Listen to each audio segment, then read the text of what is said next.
Cancer एक बहुत ही important बीमारी है और इसका इंसिडेंस बहुत ही तेजी से बढ़ रहा है। आज के डेट में हर किसी के परिवार में किसी न किसी को कैंसर हो रखा है।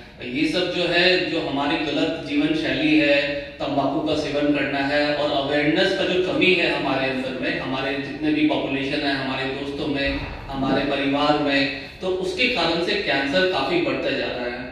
अगर इंसिडेंस की बात करें तो पूरे विश्व में लगभग 2 करोड़ के आसपास नए कैंसर के मरीज का डायग्नोसिस होता है और भारत में बात करें तो लगभग 14 लाख नए मरीज हर साल डायग्नोस किए जाते हैं, जिसमें से लगभग 8 लाख कैंसर के मरीज जो होते हैं उनकी मृत्यु हो जाती है क्योंकि वो एडवांस स्टेज में आते हैं। तो ये अवेयरनेस फैलाना बहुत ही जरूरी है। दूसरा इंपॉर्टेंट चीज होता है कैंसर का सही इलाज। कैंसर का सही इलाज का बहुत ही ज्यादा अभाव है अपने भारतवर्ष में, स्पेशली जो डिस्ट्रिक्ट लेवल में जो हमारा काम होता है वो उतना स्टैंडर्ड नहीं हो पाता है। क्यों? क्योंकि ज्यादातर जो डॉक्टर हैं डीएम एमसीएच करके जो रहते हैं वो यूजुअली बड़े शहरों की तरफ जाना चाहते हैं जहाँ पे कि अच्छी जीवन शैली मिल सके उन्हें। लेकिन इसी चीज को, इसी जो केयर का गैप है, अच्छे ट्रीटमेंट का जो अभाव है, उसको कम करने के लिए हम लोगों ने यहाँ पारस दरभंगा में ये निर्णय लिया है कि ऑन्कोलॉजी की सभी स्टैंडर्ड सुविधाएं यहाँ पे उपलब्ध की जाएगी, चाहे वो मेडिकल ऑन्कोलॉजी हो, चाहे वो सर्जिकल ऑन्कोलॉजी हो, चाहे वो रेडिएशन ऑन्कोलॉजी हो। तो सभी सुविधाएं पारस दरभंगा में स्टार्ट की जाएगी। अगर हम लोग कैंसर ट्रीटमेंट की बात करें तो इसे 3 मेजर पद्धति से किया जाता है। सबसे पहला होता है सर्जिकल ऑन्कोलॉजी, यानी कि शल्य चिकित्सा, जिसमें कि किसी भी ट्यूमर है, कहीं पे भी गार्ड है तो उसे सर्जरी करके निकाला जाता है।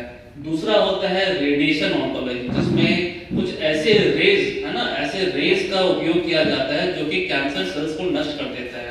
और तीसरा जो इंपॉर्टेंट चीज होता है वो होता है मेडिकल ऑन्कोलॉजी। तो मेडिकल ऑन्कोलॉजी एक ब्रॉड टर्म होता है जिसमें कीमोथेरेपी, टारगेट थेरेपी और इम्यूनोथेरेपी तीनों चीज शामिल होते हैं। इसके अलावा कुछ ऐसे जटिल केसेस रहते हैं जहां पे कि स्टेम सेल ट्रांसप्लांट करने की आवश्यकता होती है, तो वो सब भी स्टेम सेल ट्रांसप्लांट जो होते हैं वो हमारे सेंटर में उपलब्ध है पारस पटना में। यहाँ पे जो हम लोग शुरू करने जा रहे हैं जिसमें मेजर होगा सर्जिकल ऑन्कोलॉजी का पार्ट और मेडिकल ऑन्कोलॉजी का पार्ट। जो प्रोटोकॉल डिसाइड किया जाएगा विश्व स्तरीय जो डॉक्टर्स हैं और इंटरनेशनल प्रोटोकॉल जो होते हैं उसके अनुसार ही यहाँ के सारे कैंसर मरीजों का ट्रीटमेंट प्रोटोकॉल डिसाइड किया जाएगा।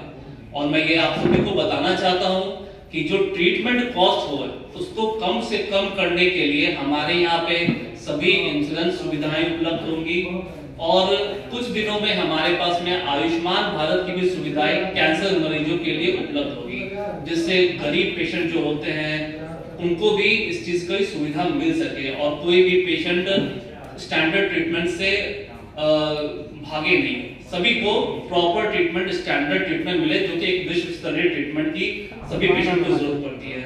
और हम लोग अगर सही ट्रीटमेंट पेशेंट को दे पाएंगे तभी हर कैंसर के मरीज को हम लोग पूरी तरह से ठीक कर पाएंगे। इसी के साथ मैं धन्यवाद देना चाहता हूँ आप सभी लोगों का जो लोग यहाँ पर आए। अगर किसी को कुछ सवाल पूछना है तो जरूर